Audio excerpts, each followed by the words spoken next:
हम जो खाना खाते हैं उसकी क्वालिटी सीधे सीधे उस मिट्टी से जुड़ी है जिसमें वो उगता है। लेकिन मिट्टी की सेहत में एक ऐसी चीज है, एक ऐसी अनदेखी ताकत जिस पर अक्सर किसी का ध्यान नहीं जाता। आज हम उसी के बारे में बात करने वाले हैं, सॉइल इलेक्ट्रिकल कंडक्टिविटी, यानी कि सॉइल ईसी। अच्छा, जरा इस तस्वीर को देखिए, बड़ी दिलचस्प चीज है। ये जो 3 टमाटर के पौधे हैं ना, इन्हें एक ही वक्त पर लगाया गया था, लेकिन इनकी ग्रोथ में इतना बड़ा फर्क साफ दिख रहा है। एक पौधा तो खूब बढ़ रहा है, दूसरा बस आगे बढ़ने की कोशिश कर रहा है, और तीसरा तो लगभग खत्म हो चुका है। इसका राज कहीं ना कहीं मिट्टी में ही छिपा है। तो मिट्टी में आखिर ऐसा क्या राज है? कौन सी ऐसी चीज है जो इतना बड़ा फर्क पैदा कर सकती है? जवाब है एक आम सा लगने वाला मेजरमेंट, जिसे कहते हैं सॉइल ईसी। और यकीन मानिए, ये हमारी सोच से कहीं ज्यादा जरूरी है। तो सवाल उठता है कि आखिर ये सॉइल ईसी है क्या? चलिए इसको आसान भाषा में समझते हैं। नाम सुनने में थोड़ा टेक्निकल लग सकता है, पर है ये एक बहुत ही सिंपल सा नाप जिसका असर बहुत बड़ा होता है। तो देखिए, सॉइल इलेक्ट्रिकल कंडक्टिविटी या ईसी सीधे सीधे मिट्टी में घुले हुए नमक यानी सॉल्ट्स की मात्रा को नापता है।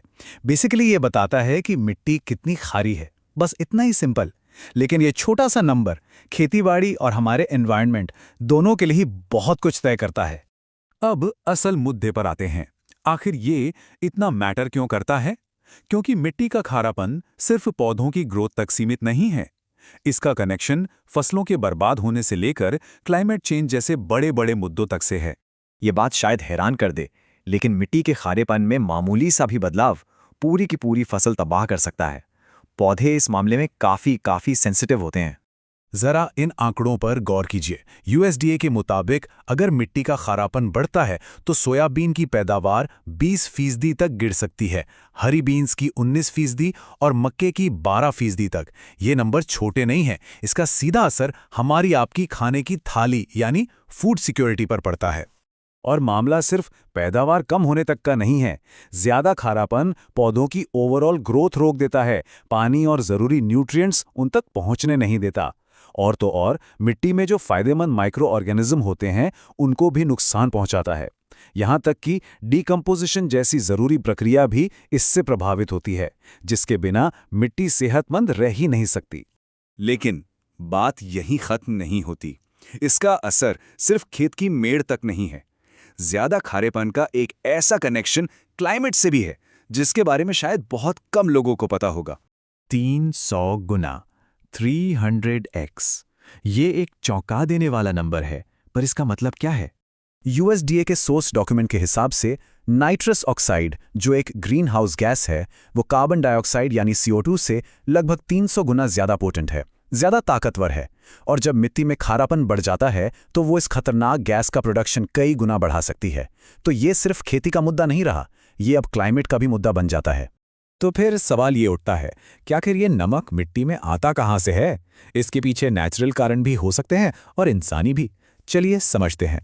देखिए, कुछ कारण तो कुदरती हैं, जैसे सूखे इलाकों का मौसम या मिट्टी में पहले से मौजूद मिनरल्स। लेकिन इसकी एक बड़ी वजह इंसानी गतिविधियां भी हैं, जैसे सिंचाई के गलत तरीके, जरूरत से ज्यादा खाद का इस्तेमाल और खेत से पानी की ठीक से निकासी ना होना। तो अच्छी खबर यह है कि इस समस्या से निपटा जा सकता है। ऐसे तरीके हैं जिससे हम मिट्टी को फिर से सेहतमंद बना सकते हैं।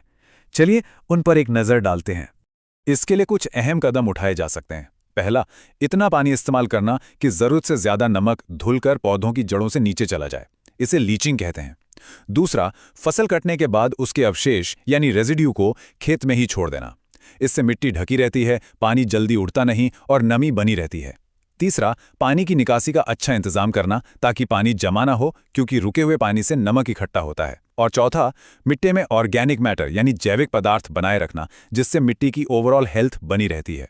चलिए अब आखिर में एक कदम पीछे हटकर इसकी बड़ी पिक्चर को देखते हैं कि क्यों जरूरी है मिट्टी से मिलने वाले इन इशारों को समझना। सॉइल ईसी सिर्फ एक नंबर नहीं है, ये एक तरह से हमारे प्लैनेट की हेल्थ का वाइटल साइन है। ये बताता है कि हम अपनी जमीन का इस्तेमाल कितनी समझदारी से कर रहे हैं और इसका असर हमारे खाने, पानी और मौसम पर क्या पड़ रहा है।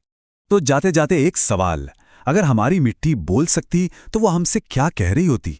क्या वो खुश है, जिंदगी से भरपूर है, या वो तकलीफ में है और मदद की गुहार लगा रही है? इसका जवाब हमें ही सुनना पड़ेगा, उसके इशारों को समझकर।